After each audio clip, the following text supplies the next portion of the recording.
हमारा प्यारा भारत चंद्रमा के दक्षिणी ध्रुव पर पहुंचने वाला दुनिया का पहला देश बन चुका है। चांद के दक्षिणी छोर पर पहुंचने तक का सफर बेहद कठिन था। अंतरिक्ष विज्ञान के क्षेत्र में विकसित कई देश चांद के दक्षिणी छोर पर पहुंचने के लिए लगातार प्रयास कर रहे थे। इसके लिए इजराइल, जापान, रूस और खुद भारत पहले प्रयास कर चुके थे। भारत अपने पहले प्रयास में असफल रहा था। पिछली बार जब के सिवान के नेतृत्व में चंद्रयान 2 असफल रहा था, प्रधानमंत्री नरेंद्र मोदी सहित पूरा देश इसरो के साथ खड़ा था।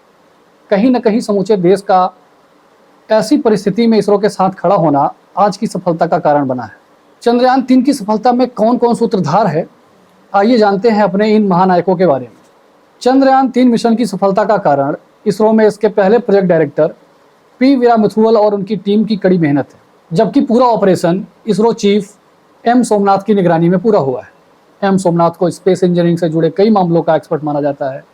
वे 57 साल की उम्र में इसरो के चीफ बने हैं। उनका यहाँ तक का सफर रोचक रहा है।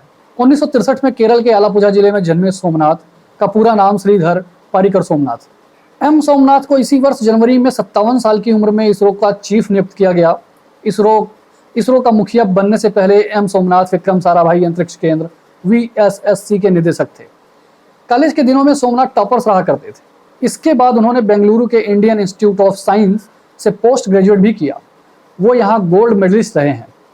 एस सोमनाथ इस सफलता का श्रेय वैज्ञानिकों की पूरी पीढ़ी के परिश्रम और इसरो के नेतृत्व को देते हैं। आने वाले वर्षों में इसरो का यान मंगल ग्रह पर उतरेगा। इसी कड़ी में अगला नाम पी वीरमुथुवल, प्रोजेक्ट डायरेक्टर।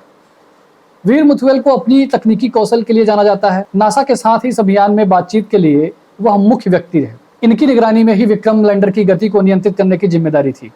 अगला नाम है श्रीकांत, मिशन निदेशक। श्रीकांत, जो कि मिशन निदेशक के पद पर काम किए हैं, पिछले 3 साल से अभियान के मिशन निदेशक की भूमिका में है।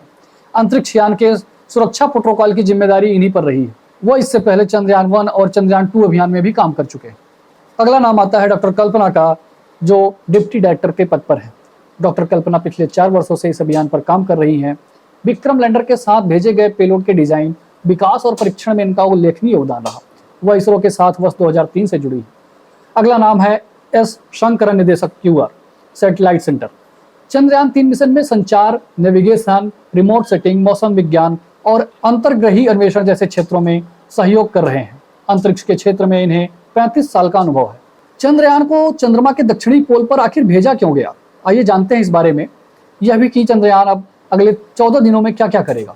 अपने दर्शकों को बता दें, अगले 14 दिन जो एक चंद्र दिवस के बराबर होता है, मतलब चंद्रमा पर एक दिन पृथ्वी के 14 दिन के बराबर होता है। चंद्रमा की सतह का अध्ययन कर डाटा नमूनों का विश्लेषण करेगा। विक्रम में लगे 3 पेलोड चांद पर भूकंप की स्थिति, सतह और मिट्टी के गुणों की जांच करेंगे। प्रज्ञान रोवर रसायनों की मात्रा का अध्ययन करेगा।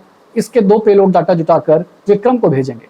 प्रोपल्सन मॉड्यूल सिग्नल डिकोड होकर इसरो तक पहुंचेगा। इसमें लगा पेलोड बताएगा कि चंद्रमा रहने योग्य है या नहीं।